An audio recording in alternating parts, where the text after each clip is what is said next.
नमस्कार दोस्तों, मैं भारतेंदु मिश्र।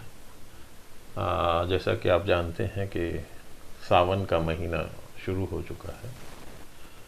वर्षा ऋतु की विविध छवियां हमारे साहित्य में,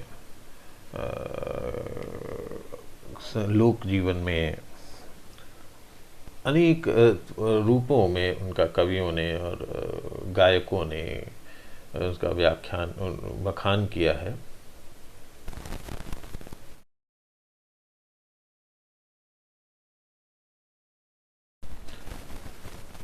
लेकिन ये है कि ब्रजमंडल की जो कविता है, ब्रज भाषा की जो कविता है, और ख़ास तौर से जो अष्टछाप के कवि हैं, उन्होंने वर्षा ऋतु के विविध स्वरूपों का कृष्ण और राधा के माध्यम से, उनके प्रणय प्रसंग के माध्यम से, उनकी लीलाओं के माध्यम से हमारे सामने रखा है।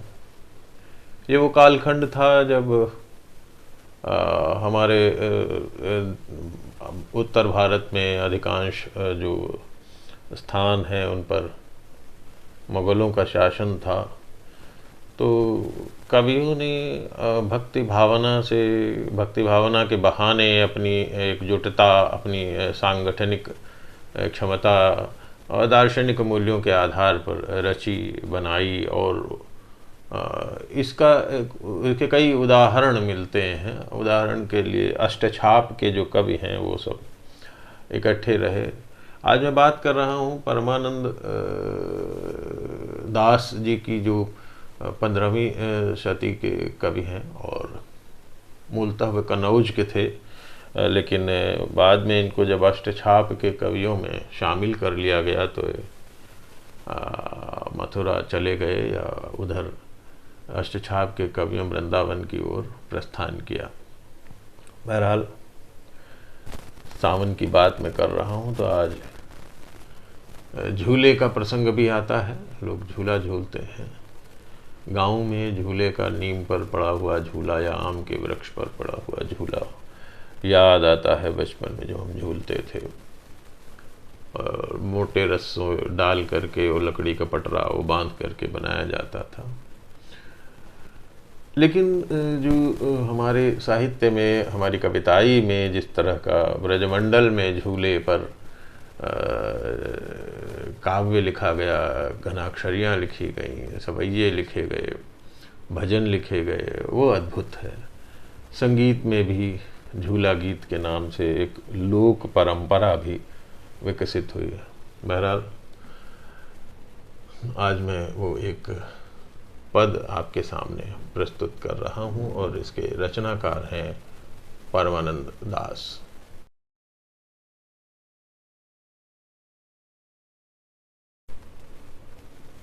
तो दोस्तों, ये पद है: झूलत नवल किशोर किशोरी। और इसको मैं पहले ऐसे ही आपके सामने प्रस्तुत करता हूँ। झूलत नवल किशोर किशोरी, उत ब्रजभूषण कुंवर रसिक वर, इत वृषभानु नंदिनी गोरी। नीलांबर पीतांबर फरकत, उपमा घन दामिन छवि थोरी। देख देख फूलत ब्रज सुंदर, देत झुलाए गहें कर डोरी। अमुदित भइयों स्वर मिल गावत, किलक किलक दय उरज अकौरी। और परमानंद प्रभु मिल सुख बिलसत, इंद्र वधु सिर धुनत झकोरी।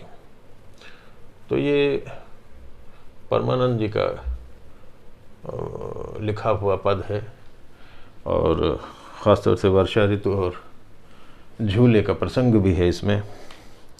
तो दोस्तों, मुझे लगता है कि आपके लिए मैं प्रस्तुत कर रहा हूँ, शायद अच्छा लगे, बताइएगा।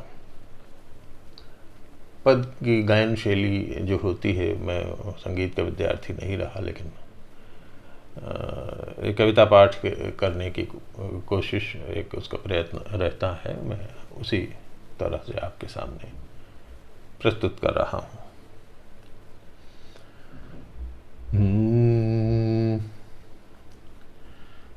झूलत नवल किशोर किशोरी झूलत नवल किशोर किशोरी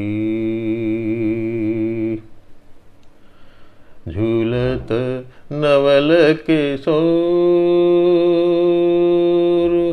किशोरी झूलत नवल किशोर किशोरी झूलत नवल किशोर किशोरी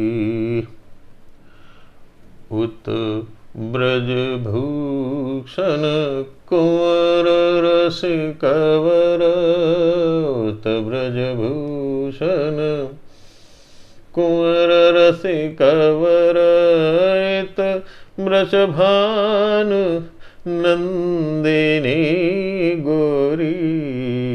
एक तरफ भगवान श्री कृष्ण और दूसरी ओर वृषभानुसुता राधिका है। तो श्याम है और राधा तो गोरी है। इस भाव से देखेंगे तो इसकी जो अर्थत छवियाँ हैं, इसका जो सौंदर्य है वो आपके सामने प्रकट होगा। परमानंद का कवि किस प्रकार से कल्पना करता है, उसके रंग और उनकी विवेचना में आप जितना आनंद लेना चाहें ले सकते हैं। उत ब्रज भूषण कुंवर रसिकवर इत वृषभान नंदिनी गोरी झूलत नवल किशोर किशोरी झूलत नवल किशोर किशोरी। नीलांबर पीतांबर फरकत नीलांबर पीतांबर फरकत उपमा घन दामिनी छवि थोरी उपमा घन दामिनी छवि थोरी झूलत नवल किशोर किशोरी झूलत नवल किशोर किशोरी। और आगे देखें बिंब कि देखे देखे फूलत ब्रज सुंदरी। ब्रज की सुंदर बालाएं स्त्रियां देख देख करके प्रफुल्लित हो रही हैं और डोर पकड़ करके झुला देती हैं राधा और कृष्ण के झूले को। तो देखी देखी फूलत ब्रज सुंदरी देत झुलाय गहै कर डोरी झूलत नवल किशोर किशोरी झूलत नवल किशोर किशोरी। आगे देखें कि मुदित भैयो स्वर मिल गावत। और वो सब